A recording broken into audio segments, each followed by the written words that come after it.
गणेश जी की वंदना किए।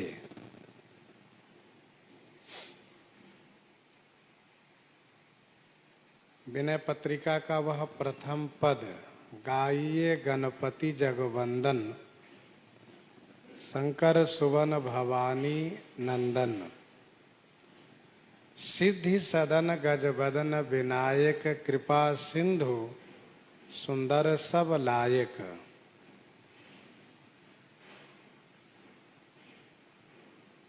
सिद्धि सदन गज बदन विनायक, कृपा सिंधु सुंदर सब लायक, ऐसे श्री गणेश जी हैं।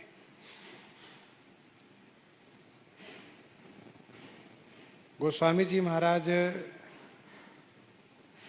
गणेश जी को प्रणाम करते हुए, स्मरण करते हुए कहते हैं कि जिनको सुमिरन करने से ही सिद्धि की प्राप्ति होती है, जो गणों के नायक हैं, हाथी के समान श्रेष्ठ मुख वाले हैं तथा बुद्धि की राशि हैं, शुभ गुण के सदन माने निवास स्थान है, वे मेरे ऊपर अनुग्रह करें। अनुग्रह अर्थात कृपा करें।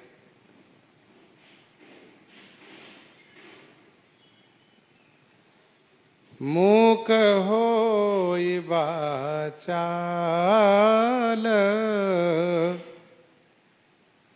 पंगु चढ़ई गिरिबर गहना, जासु कृपा सुदयाल, द्रवौ सकल कलिमल दहना, द्रवौ सकल कलिमल दहना।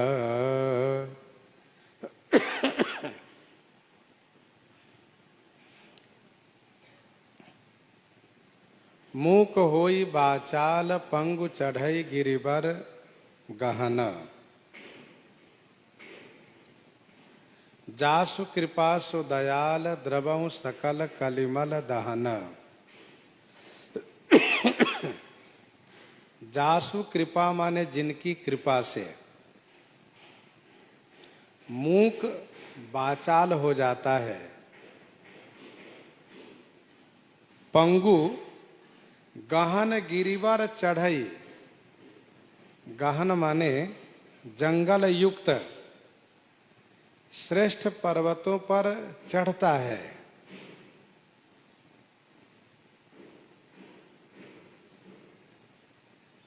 सकल कलिमल दहन, जो समस्त कली के मल माने पापों को दहन करने वाले हैं, जलाने वाले हैं, वे मेरे ऊपर द्रवित हो जाएं, वे मेरे ऊपर अनुग्रह करें। जासु कृपा सु दयाल, द्रवौ सकल कलिमल दहन।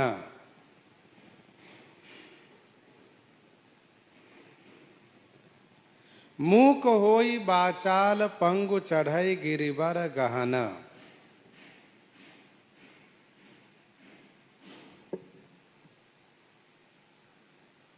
इस श्रोठा में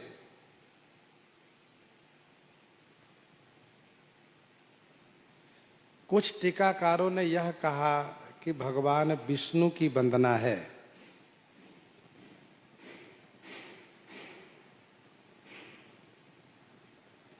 जैसे कि श्रीमद् भागवत जी के टीकाकार श्री श्रीधर स्वामी जी ने मंगलाचरण करते हुए यह कहा, मूकम करोति वाचालम, पंगुम लंघयते गिरिम, यत कृपा तमहं वंदे, परमानंद माधवम।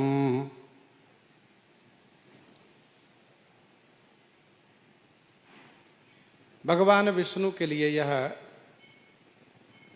श्लोक है। और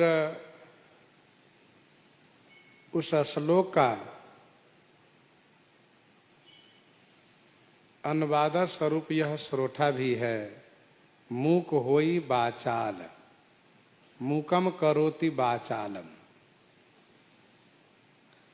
पंगु चढ़ई गिरिवर गहन, श्लोक में है पंगुम लंघयते गिरिम। जासु कृपा सु दयाल, द्रवं सकल कलिमल दहन। तो यत कृपा तम हम वंदे, परमानंद माधवम। बिल्कुल अनुवाद स्वरूप है।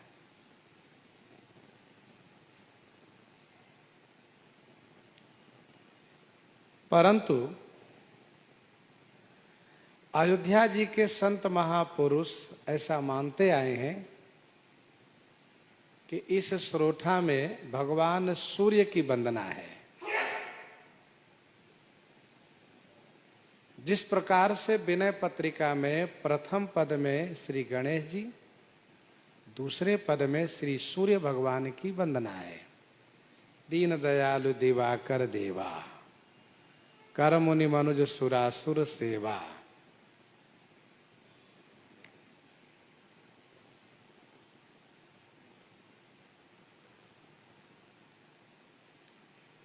वैसे गणेश जी और शिव जी के बीच में भगवान विष्णु की वंदना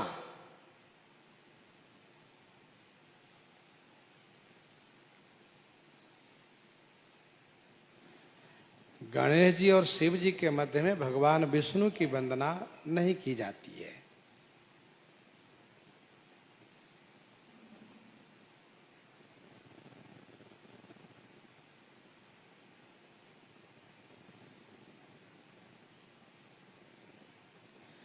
त्रिदेव में अथवा पंचदेव में भगवान विष्णु की वंदना की जाती है।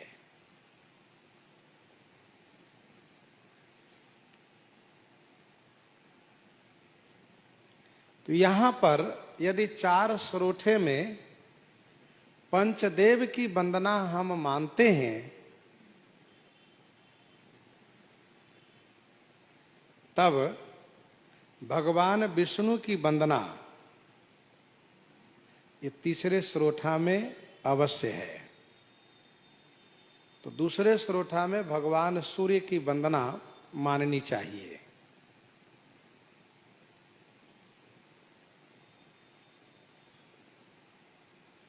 करि मज्जन पूजहि नर नारी, गणप गौरी त्रिपुरारी तमारी। रमा रमन पद बंदी बहोरी, विन वही अंजुलि अंचल जोरी। तो करि मज्जन पूजहि नर नारी, गणप गौरी त्रिपुरारी तमारी, रमा रमन, इसमें पंचदेव के नाम लिए गए हैं।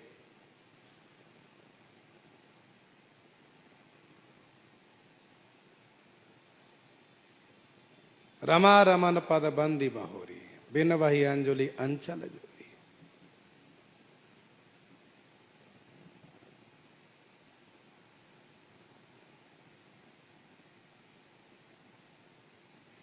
तो इसलिए इस श्रोठे में जब सूर्य भगवान का अर्थ हम लगा लेंगे तो पंचदेव का अर्थ हो जाएगा।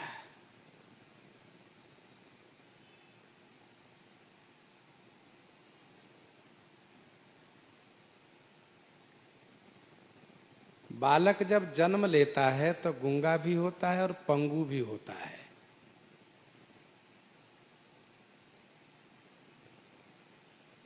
भगवान सूर्य की किरणें से बच्चे में वह पंगुपन, वह गूंगापन दूर होता है सूर्य की कृपा से। इसलिए नवजात शिशु को सूर्य में, सूर्य किरण में अवश्य लेटाया जाता है।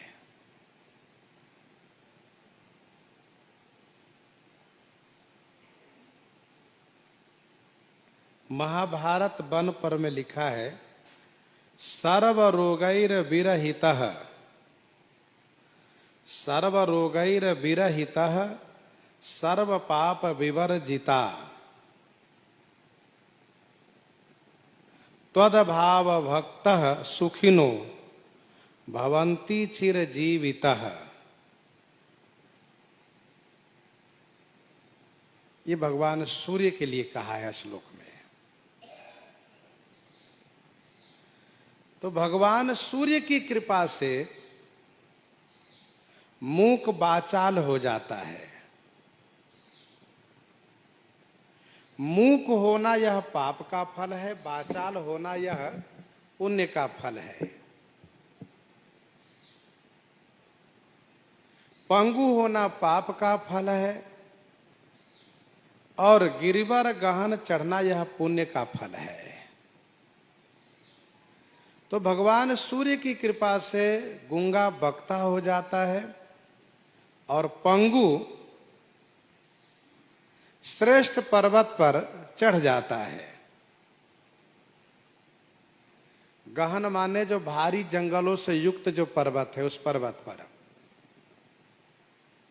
दुर्गम पर्वत पर चढ़ जाता है। तो जासु कृपा, जिनकी कृपा से, जिन सूर्य की कृपा से, सो दयालु द्रवौ, वह दयालु मेरे ऊपर द्रवित हो जाए। जो समस्त पाप समूहों को नष्ट करने वाले हैं। पाप समूह वह जे पातक उपपातक अहि कर्म वचन मन भव कवि कहहि। जे पातक उपपातक अहि कर्म वचन मन भव कवि कहहि।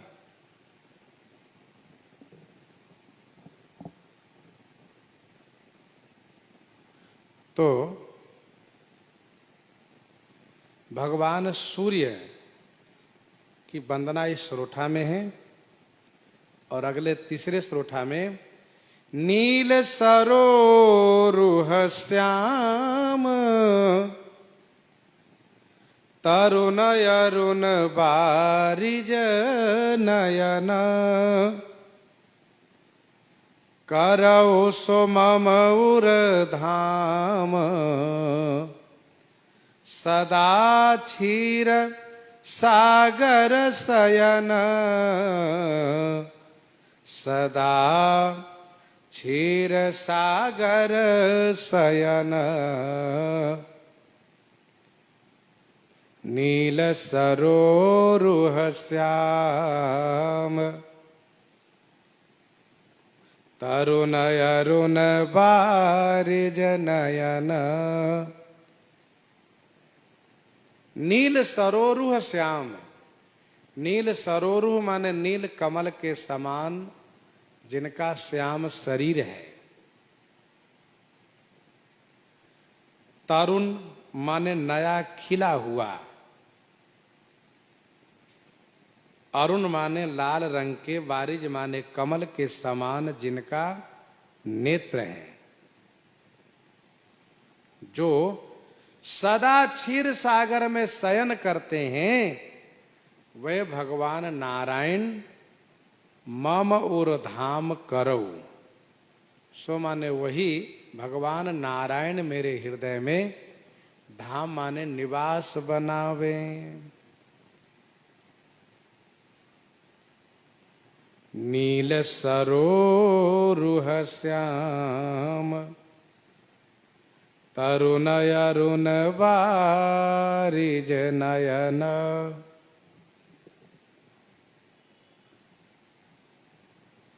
भगवान नारायण का यह स्वरूप शांताकारम भुजग शयनम इस श्लोक में पूरा स्पष्ट किया गया है।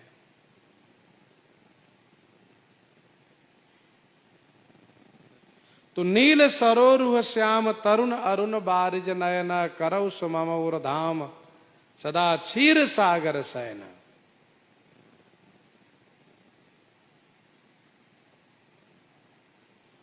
शांताकारम भुजग शयनम विश्वधारम गगन सदृशम। ये पूरे श्लोक में भगवान विष्णु का क्षीरसाही नारायण का स्वरूप वर्णन किया गया है।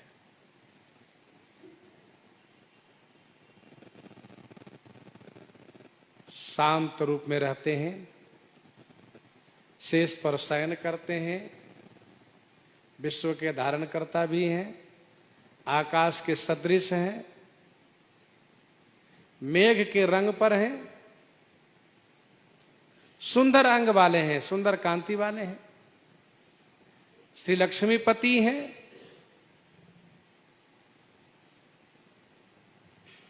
कमल के समान जिनका नेत्र है।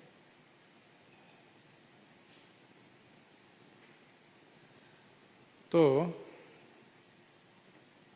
भगवान नारायण क्षीर सागर में हमेशा निवास करते हैं। क्षीर सागर उनका ससुराल है।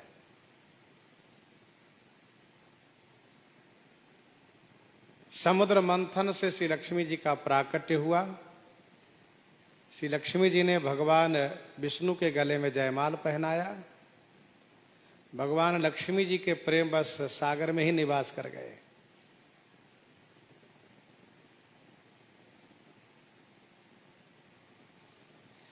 नील सरोरुह श्याम तरुण अरुण बारिज नयन करौ सुमम धाम सदा क्षीर सागर शयन।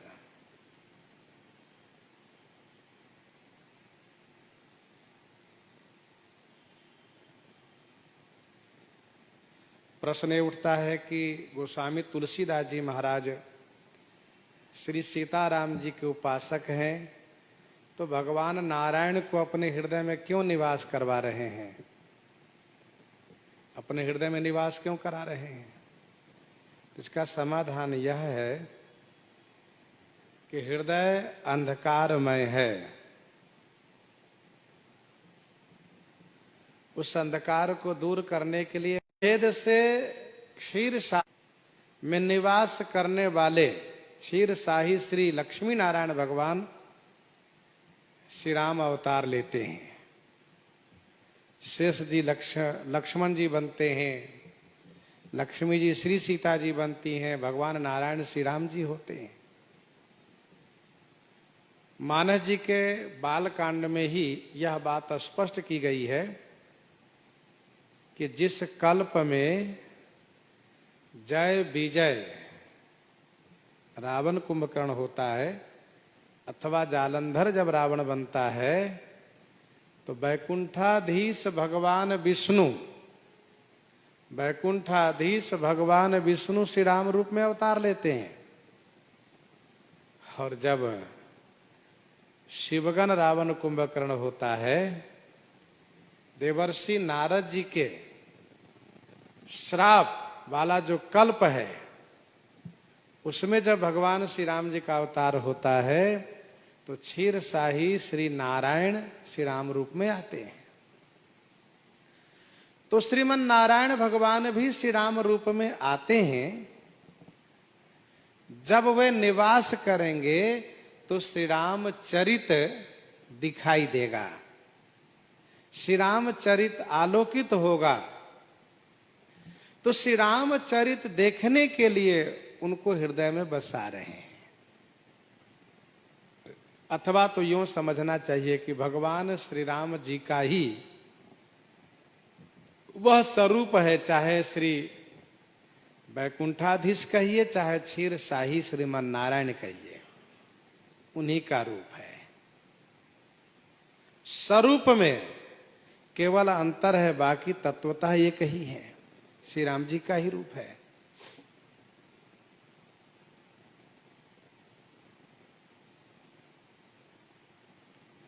नील सरोरुह श्याम तरुण अरुण बारिज नयन करौ सुममौर धाम सदा क्षीर सागर शयन। और इसके बाद कहते हैं कुंदईन्दु समदेह उमा रमन करुणायन जाहि दीन पर नेह करऊ कृपा मर्दन मयन कुंद इंदु समदेह उमा रमन करुणायन जाहि दीन परनेह करऊ कृपा मर्दन मयन।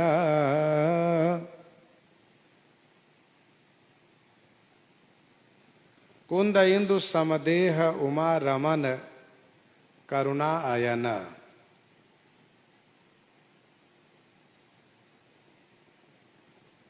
कुंद पुष्प, इंदु चंद्रमा के समान जिनकी देह है, उमा रमन जो उमा रमण है, उमापति हैं, करुणा आयन माने करुणा के स्थान है,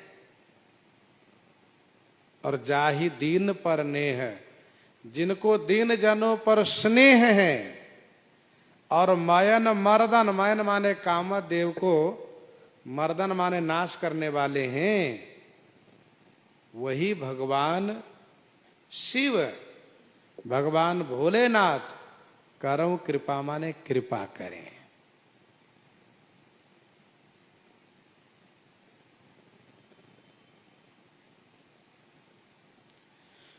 कुंद इंदु समदेह,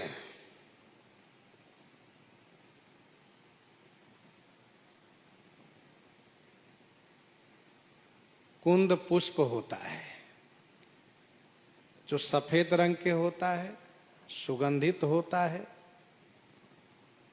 और कुआर से लेकर के चैत्र तक वह खिलता है।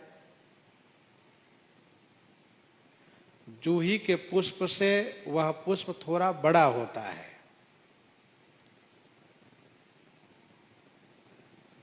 कुंद इंदुदर गौर शरीरा, भगवान शिव के लिए कहा, कुंद इंदुदर गौर सुंदरम,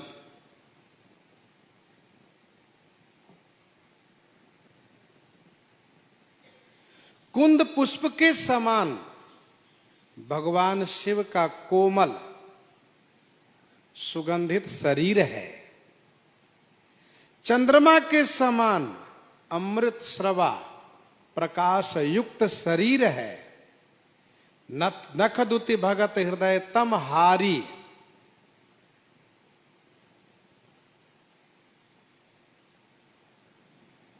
अर्थात चंद्रमा में यह गुण है कि अमृत प्रकाश और आह्लाद प्रदान करते हैं।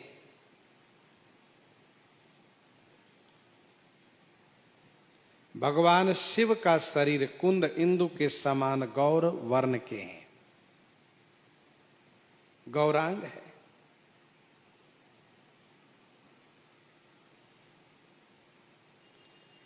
भगवान शिव उमा रमन करुणा आयन, करुणा के धाम है, उमा रमण है, उमापति है।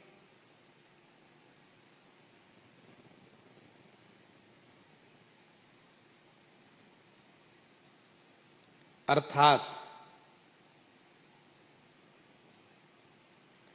देवताओं पर करुणा करके, देवताओं पर करुणा करके भगवती श्री पार्वती जी से विवाह किए।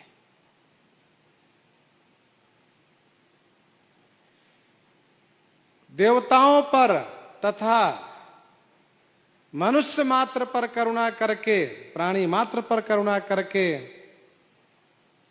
त्रिपुर दैत्य को संहार किए।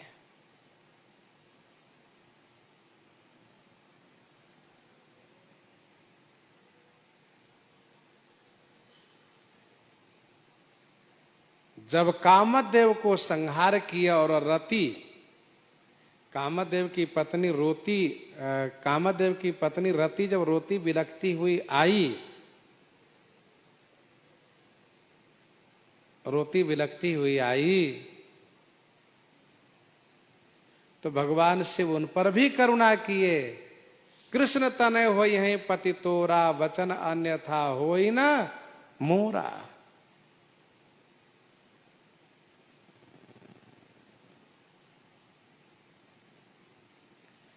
काम जो एक देशी था उसको सर्वदेशी बना करके सब पर करुणा किए।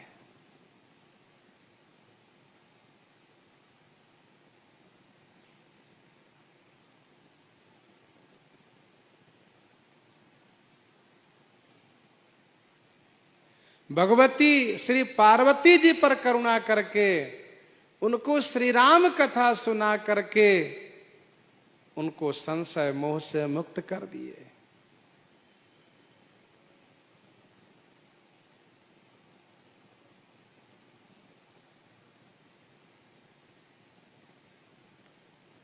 गोस्वामी जी कहते हैं मेरे ऊपर भी आप करुणा करें भोले बाबा। कहते हैं मैं भी दीन हूं, मैं भी दीन हूं। विनय पत्रिका 14 पद में गोस्वामी जी ने लिखा, विनय पत्रिका 14 पद में गोस्वामी जी ने लिखा, करी कृपा हरिये भ्रम फंद काम, कृपा करके भ्रम फंद काम को हरण कर लीजिए।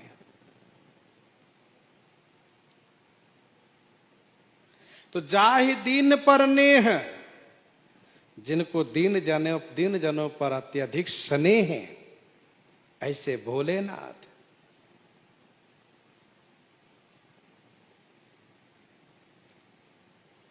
विनय पत्रिका 4 पद में गोस्वामी जी ने लिखा, दानी कहूं शंकर सम नाही, दानी कहूं शंकर सम नाही, दीन दयालु दिवोई भावे, जाचक सदा सोहाही, दीन दयालु दिवोई भावे, जाचक सदा सोहाही।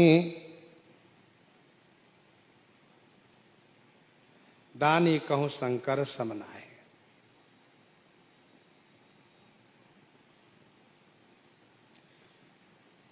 तो जाहि दीन पर नेह, करऊं कृपा मर्दन मयन।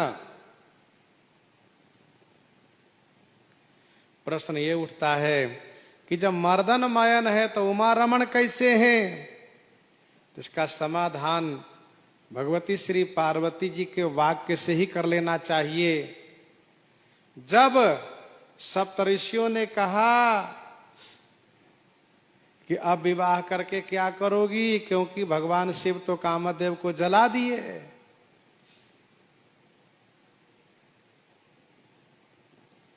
अब भा झूठ तुम्हार पना जा रहे हो काम महेश।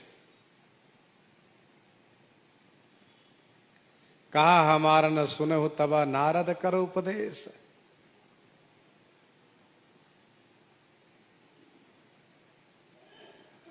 इस प्रकार से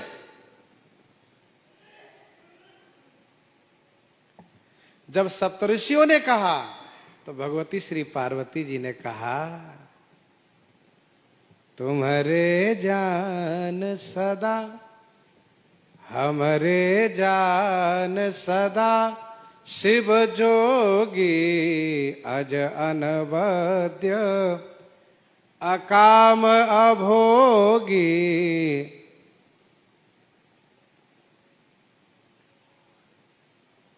तुम जो कहा हर जा रे मारा, सो अति बड़ अविवेक तुम्हारा।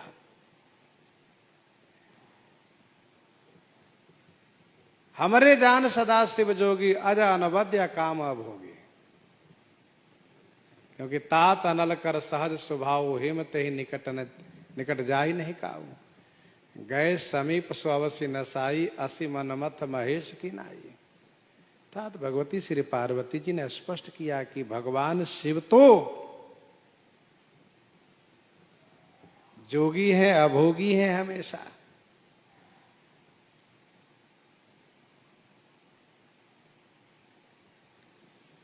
दूसरा भाव यह है कि भगवान शिव ईश्वर हैं और ईश्वर में विरोधी गुण रहता है। ईश्वर में विरोधी गुण रहता है।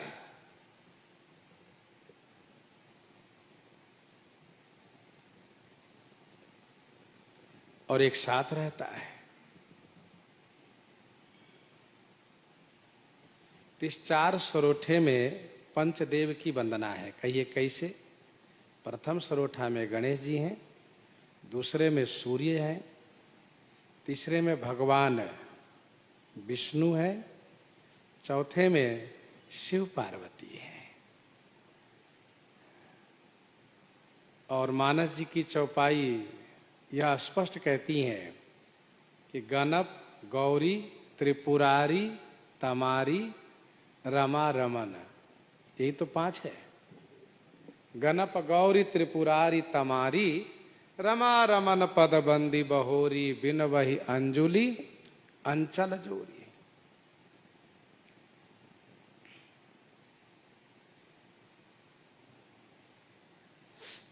जाहि दीन पर नेह करऊं कृपा मर्दन मयन।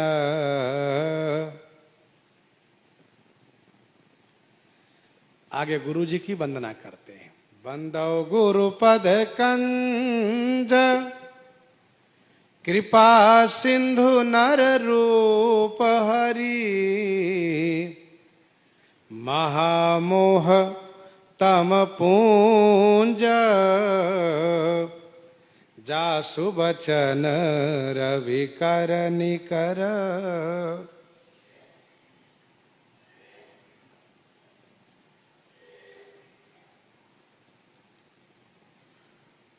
गुरुपद कंज बंदौ,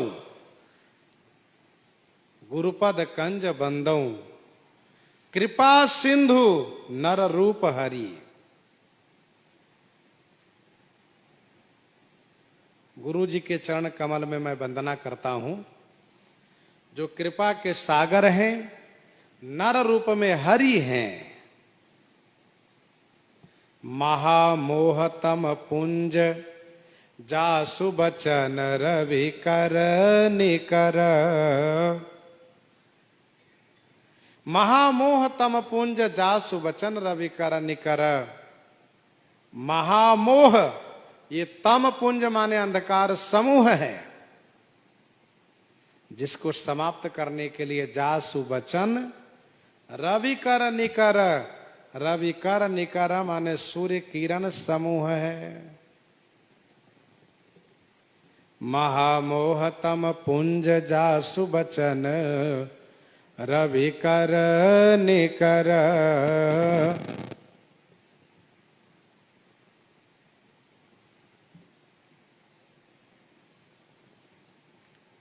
बंदो गुरुपद कंज कृपा सिंधु नर रूप हरि। महामोह तम पुंज जासु बचन रवि कर निकर।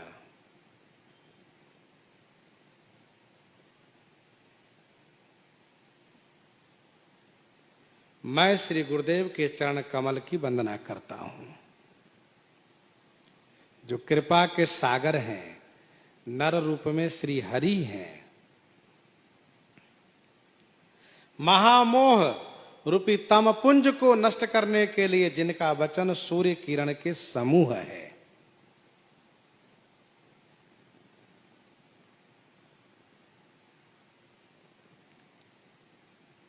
अंधकार का नाश चंद्रमा से संभव नहीं है, इसलिए चंद्र किरण नहीं कहा। अंधकार का नाश तो सूर्य से ही संभव है। राका पति खोडस उयहि, राका पति खोडस उयहि तारा गण समुदाय। सकल गिरिन दबलाइए बिनु रवि राति न जाय। सकल गिरिन दबलाइए बिनु रवि राति न जाय।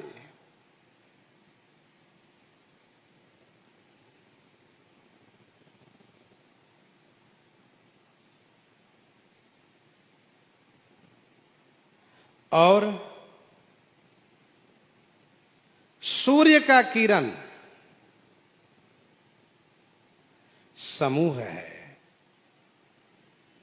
हजारों किरण है, इसलिए सहस्रांशु कहा गया है।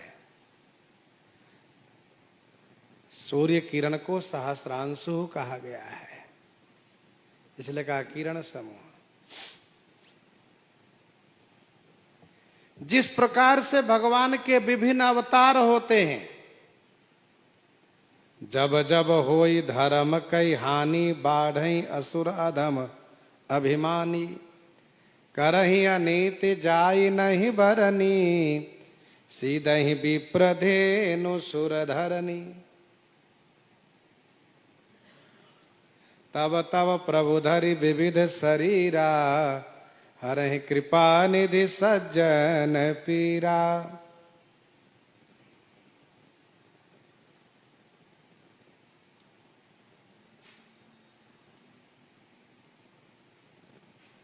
कृपा सिंधु जनहित तनु धरहि, एक अनीह अरूप अनामा, अज सच्चिदानंद परधामा।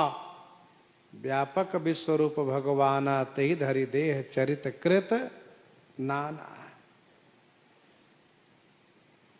सो केवल भगतन हित लागे। वैसे ही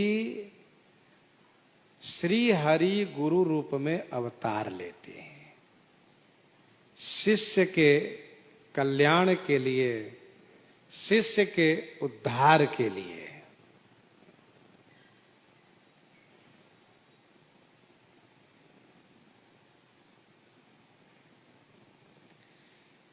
जैसे कच्छप, मत्स्य, वाराह, नरसिंह, वैसे ही गुरु जी नर रूप में आते हैं, अर्थात श्री हरि नर रूप में आते हैं। भगवान कछुआ बन लेते हैं, भगवान मत्स्य बन लेते हैं, भगवान वाराह बनते हैं, तो भगवान मनुष्य रूप में गुरु बन के आते हैं।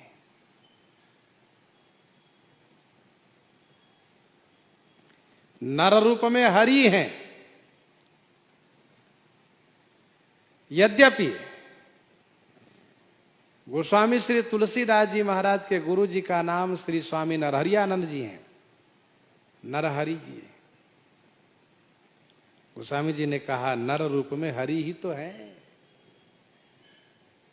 नर रूप में हरि है। गुरुर ब्रह्मा गुरुर्विष्णु गुरुर्देव महेश्वर, गुरु साक्षात परब्रह्म, तस्मै श्री गुरुवे नमः, तस्मै श्री गुरुवे नमः।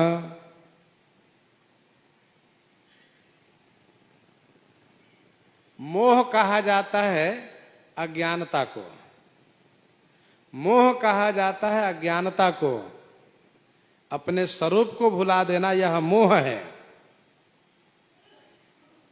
श्री राम जी को मनुष्य मान लेना यह महामोह है। श्री राम जी को मनुष्य मान लेना यह महामोह है।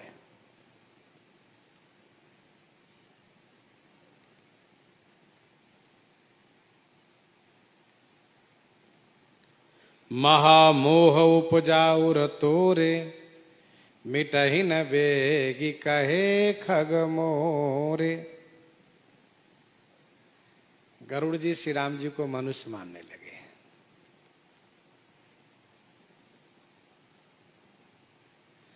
उस महामोह रूपी अंधकार समूह को गुरु जी के वचन रूपी सूर्य किरण के द्वारा नष्ट हो जाता है। वह अंधकार नष्ट हो जाता है। वे भानु बिनु श्रम तम नासा, दुरे नखत जग तेज प्रकाशा।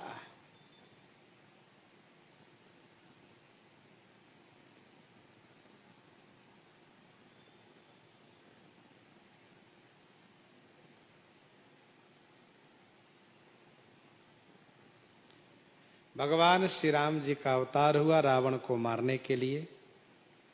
यह जग विख्यात है। गुरु जी के रूप में भगवान का अवतार हुआ महामोह रूपी रावण को मारने के लिए। महामोह रूपी रावण को मारने के लिए। ये मोह ही